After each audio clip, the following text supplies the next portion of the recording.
What's up everyone? Welcome back to my channel. I've got a little bit of a different video idea for you today. So you love movies and you want to start collecting, but you haven't really decided what movies you want a baseline of. This video is just for you. I'm calling this the Blu-ray Starter Pack. I've gone through my own personal collection and have pulled out movies that I think are a necessary base. These are the movies that you have to have at the beginning of your collection and build from there. So it doesn't matter what format, Blu-ray, Steelbook, or 4K, that's up for you to decide. I kind of have a mixture of everything, but this is definitely a great video for anyone that's going to be a beginner Blu-ray collector and to know what great, amazing titles are out there. Now, I'm only recommending movies that I have seen, so you're going to notice that the Star Wars original trilogy is not in this recommendation video because I have not watched it yet. Don't worry, I will get there someday.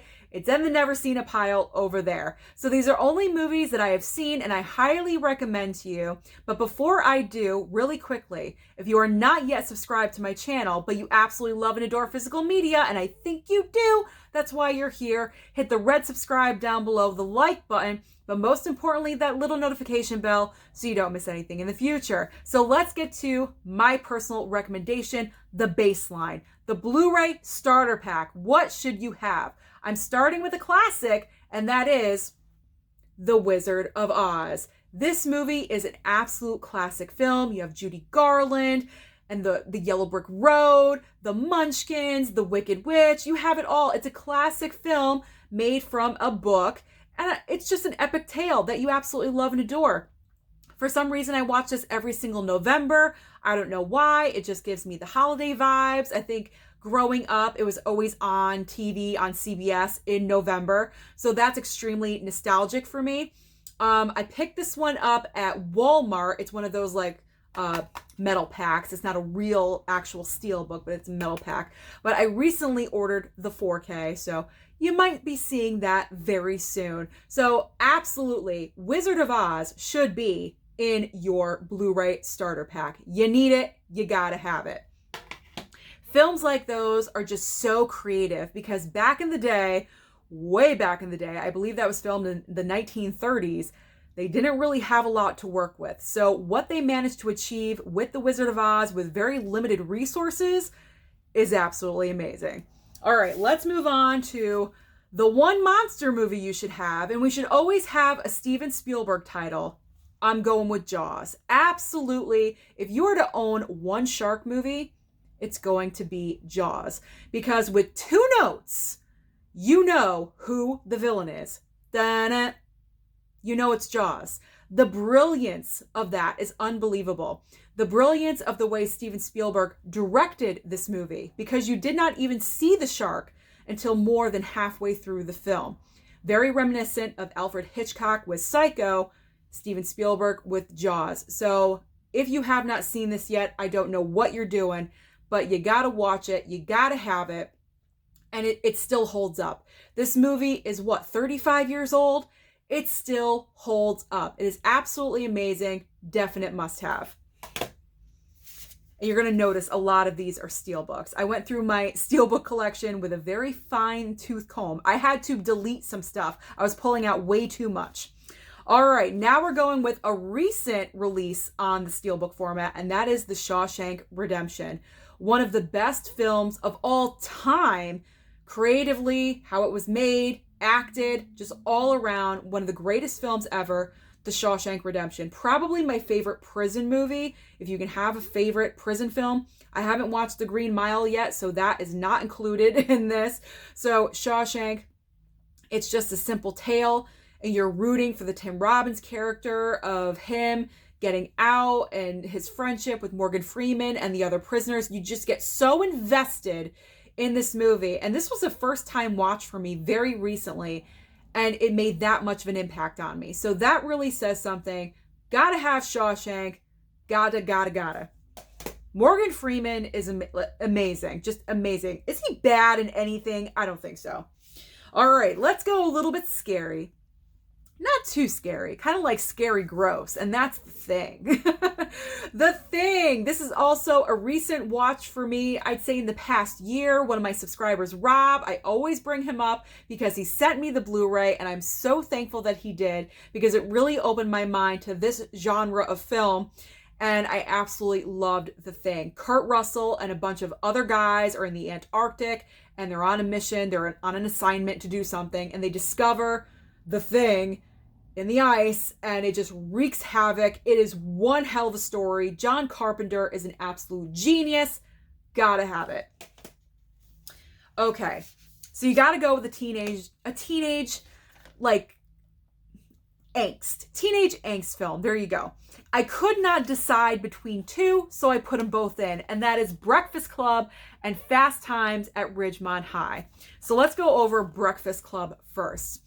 I love this movie. I love and adored it. I first saw this when I was so young, and it just made such an impact on me because John Hughes wrote teenagers so well and realistically. It's about 5 teenagers that are stuck in Saturday detention together. Remember Saturday detention? Does that even exist anymore? Probably not. Saturday detention. They're all from different walks of life. But by the end of the movie, they realize they're really not that different from each other. They get to know each other, and they kind of like mend differences a little bit, at least for one day. So this is a fantastic movie right there. And then moving over to Fast Times at Ridgemont High, my other favorite like teenage angsty movie.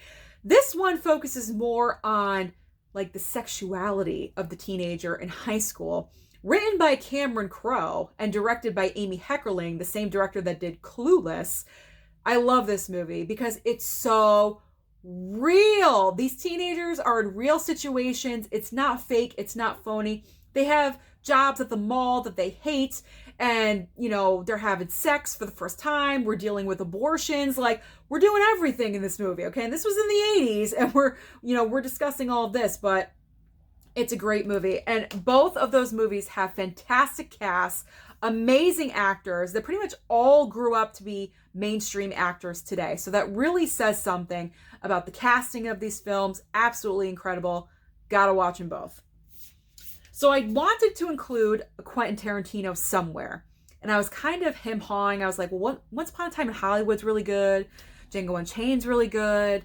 Almost picked Reservoir Dogs, but I chose to go with Kill Bill 1 and 2. Because, let me just hold it like this. There we go. Kill Bill 1 and 2 is a masterpiece. This is Quentin Tarantino's gift to cinema, I think. I think it's the best way to call it. It makes an impact. You remember these movies. You remember Uma Thurman. She's fantastic as the bride. I cannot imagine anyone else playing that character. Her and Quentin Tarantino actually created the character together, and it's just an amazing duo of films because clearly Quentin Tarantino is inspired by other genres of film, and that's very obvious in both of these movies. You got some Western, clearly you have martial arts in here, and so it's just wonderful because it also exposes you as the viewer to different kinds of genres as well. So I can appreciate that. I've seen these time and time again. I don't get bored of them. They're still entertaining. They hold up. It's clearly a revenge tale, so that's fun as well. So you can't really go wrong with Kill Bill. Moving on to a little bit of Christmas humor. Yes, I included a Christmas movie on my list. If there's one Christmas movie that you need to watch and have, it's Christmas Vacation. Absolutely. I'm sure you're surprised that I didn't pull out Home Alone. I went with this one because it's John Hughes. He wrote this one yet again, and it's just realistic. It is so realistic because it deals with things that you know about during the holidays, like the crazy relatives that are coming over that you don't want to deal with. Your boss is a jack off and you hate him, but you got to work for him. All of these different things, all of these different situations, but it's amplified to like a level 1600 that is just absolutely hilarious. I love this movie. I watch it every single year without fail. So definitely Christmas Vacation. All right, moving on to I guess I would call it the godfather of horror, the grandfather of horror, and that's Psycho. That is Psycho. Now, I watched this for the very first time last year. Last year is the first time that I saw Psycho. Yes, I'm Psycho because I have 2 steelbooks for this. But the sickness is real. That's what happens when the sickness is real. So Alfred Hitchcock's Psycho. This is obviously a baseline movie. Did this start the slasher genre? It might have. Might be wrong about that. But clearly, this film had an influence across the board when it came to future horror movies. And like I mentioned when I was talking about Jaws, Hitchcock with Psycho was known for not showing too much. He wanted the audience to use their imagination of what was going on. What the famous shower scene, you barely see any blood. You see a little, first of all, it's black and white, so you don't see any red whatsoever. You do see blood, but you don't see the actual act of her getting stabbed. It's not super gory like films are today. It was simple. You had to use your mind and imagine what she was going through and what was happening and what was going on. All these questions in the air. And that was scarier than a lot of stuff that's put out today. So Alfred Hitchcock, Psycho, definitely you gotta have it. Now we're gonna move on to the other big influencer of the horror genre, and that is Halloween. Original Halloween, 1978, John Carpenter's Halloween. I love this movie because I think the simplicity of the story is key. All you need is a group of babysitters, just three babysitters, one of them played by Jamie Lee Curtis very early on in her career, being Laurie Strode, and a psycho with a knife with a little bit of a crazy backstory, stalking. That's it. That's all you need. You don't need a bunch of twists and turns, and you don't need it. You don't need all these special effects. This was so simple. This movie was made on such a, no budget, no money at all. One of the best iconic horror movies of all time, and created such an iconic character of all time. We're all looking forward to Halloween Kills in a couple of weeks. I think that really says something. 30 plus years later, we're still wanting to see Michael Myers. So that is really a testament to what this first movie did. Moving on to the next movie that also revitalized the horror genre in the 90s, and that is Scream. Now, I'm not recommending Scream 2 and 3, the first one. So we'll block those. There we go. Just see the one Scream. All right. So you have to have original Scream in your baseline because, like I said, in the 90s, the horror genre was really bad. Every movie was corny. It was corny. It was weird. It's just, and I didn't even watch horror back then, so I can only imagine the movies that were coming out. Then Wes Craven and Kevin Williamson, who wrote the script, came out with Scream. They had a hot, fresh, new cast of characters set in high school with a very similar plot line to Halloween. Just stalking some girls, killing some girls, have a little crazy outfit on. The simplicity of it is the key. And I think Randy says that in the movie. Simplicity is the key, or the key is simplicity, something like that. But it's an awesome movie because it also created its own sub-horror genre, which is horror comedy. Not only was this a horror movie, but it was also a comedy as well. Not true comedy, but there was little bits here and there thrown in that made it humorous and enjoyable to watch, but still scary as hell. So there we go. With Scream, gotta have Scream. These next movies that I'm pulling out, these are movies I'm recommending to you based on performances. Some of the best performances that I have ever seen, my top favorite performances. So first, I'm pulling out Leo in The Wolf of Wall Street. This is probably what Leo should have won his Oscar for, let's be honest. But there was too much competition that year. Matthew McConaughey just stole that Oscar right out from under him. However, this performance is so crazy and over the top. It was the 80s, it was Wall Street, the cocaine was flowing, sins everywhere. And Leo just fully embraced this character, and it's based on a true story. That is phenomenal. Directed by Martin Scorsese, The Wolf of Wall Street is about almost 3 hours long. It doesn't feel that way. It goes by super fast because you're so invested. Every single scene just boom, boom, boom, goes by. But Leo gives the performance of a lifetime.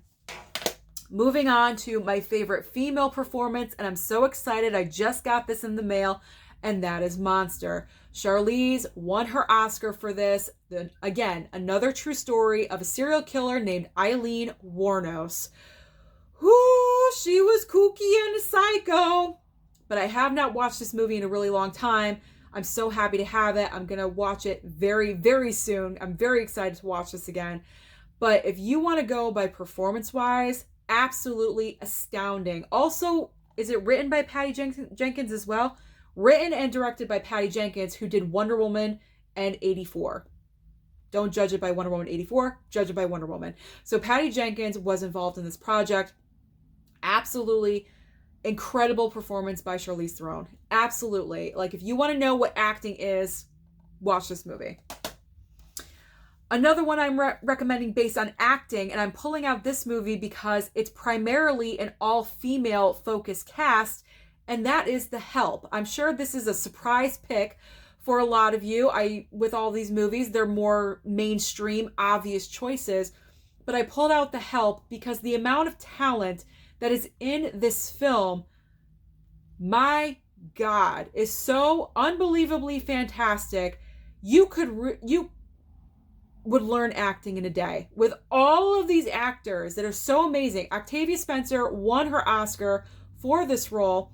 Viola Davis was nominated. Emma Stone is in here. Bryce Dallas Howard playing little snot rag. She's amazing. Sissy Spacek is in here. So anytime I can spotlight a movie with a primarily female cast, I'm going to. And don't worry, I have another one right down the line. And it's not this one, although this one is a primarily female, and this is The Favorite. Another weird, quirky choice, I'm sure, not mainstream. But again, performance-wise, one of the best female-led movies with performances that I've ever seen. This is my favorite Emma Stone performance.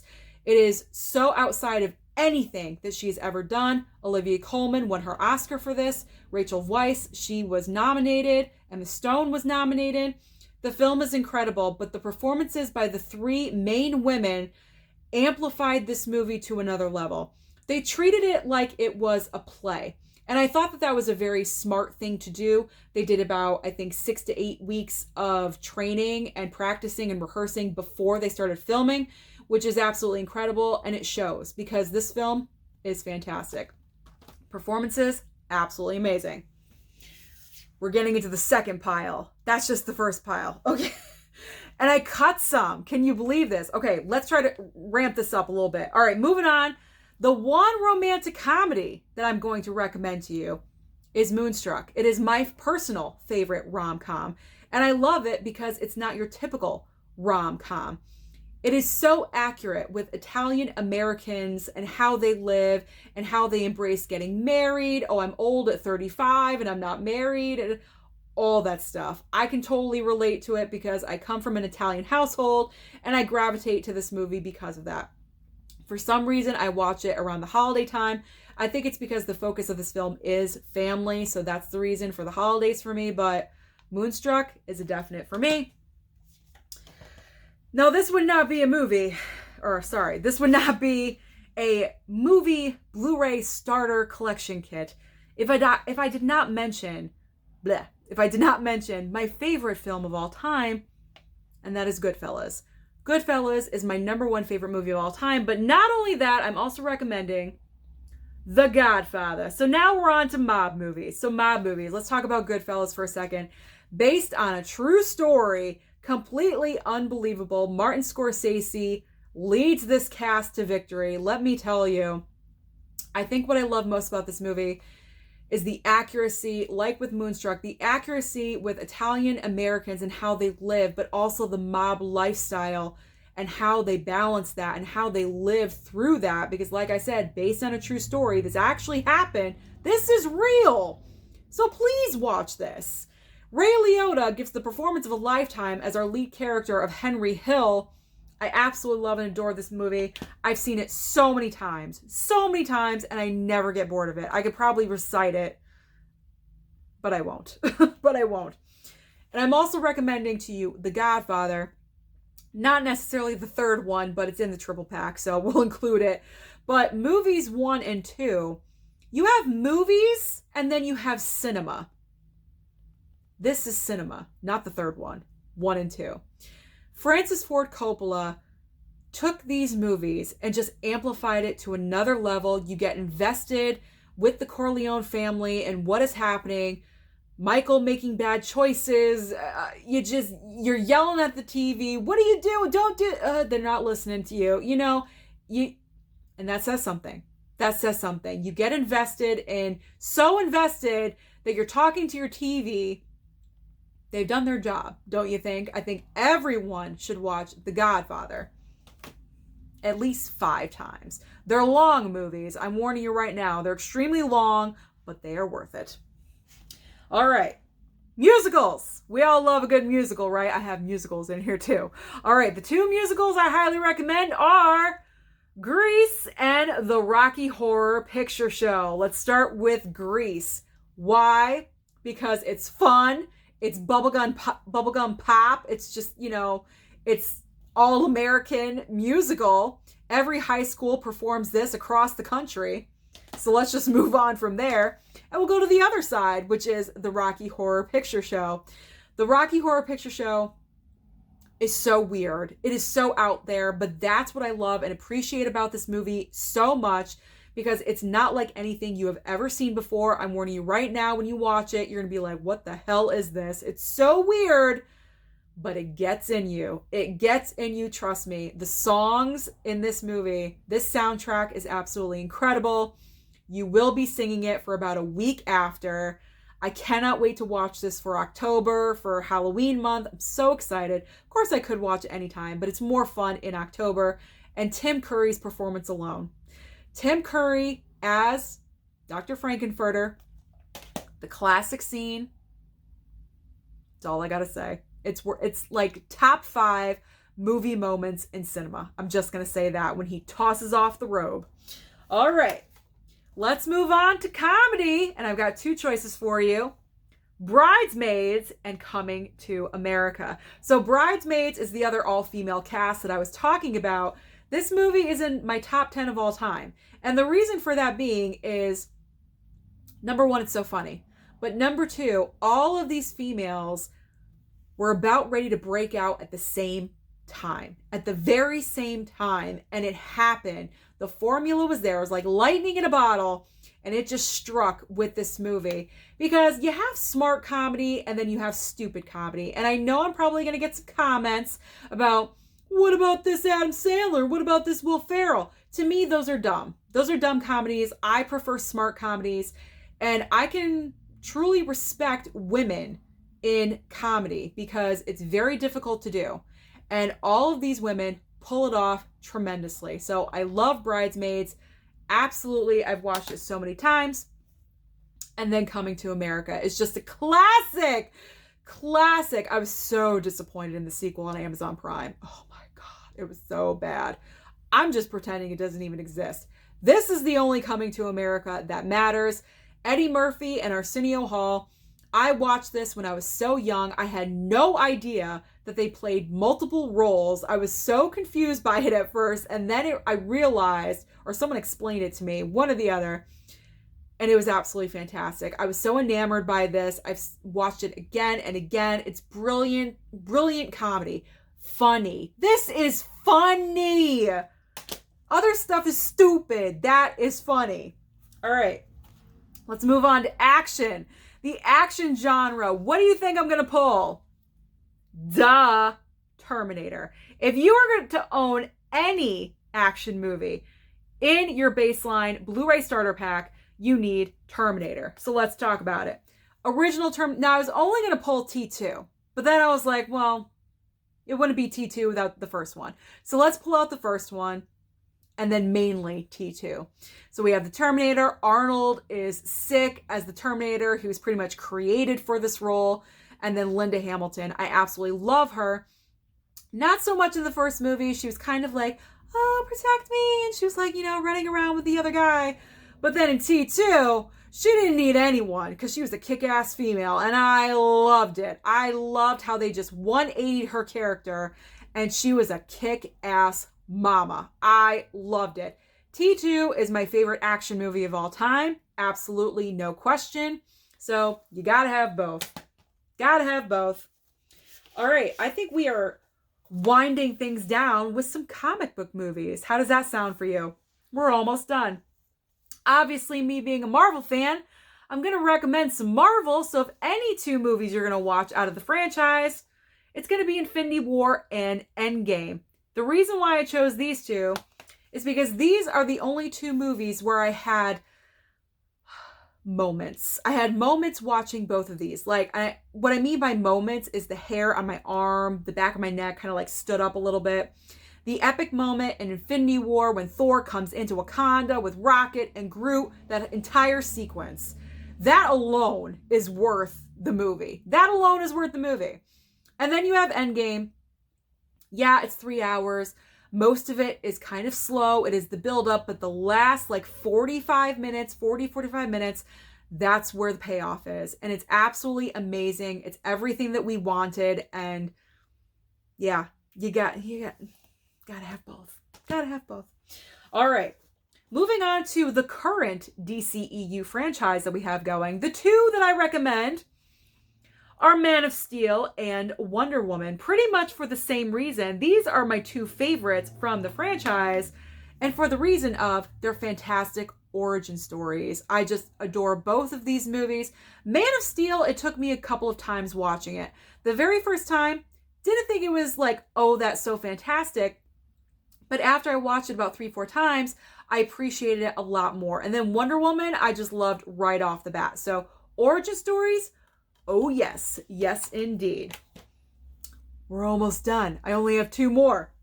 These are the last 2 that I recommend for your Blu-ray collecting.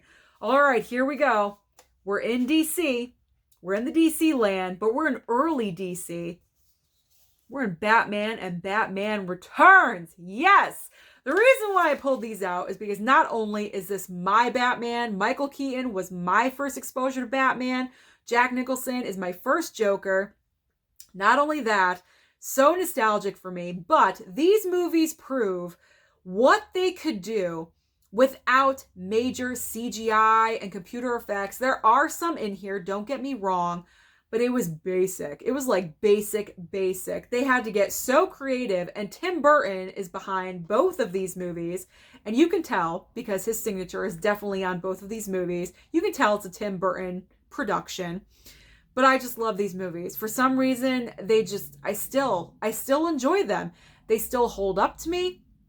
And so for that reason, I recommend them to you. And Michelle Pfeiffer's performance in Batman Returns alone is the reason why I'm recommending Batman Returns. Because in my opinion, no other actress has even come close to what she did in Batman Returns. She is Catwoman. She's the only Catwoman in my opinion.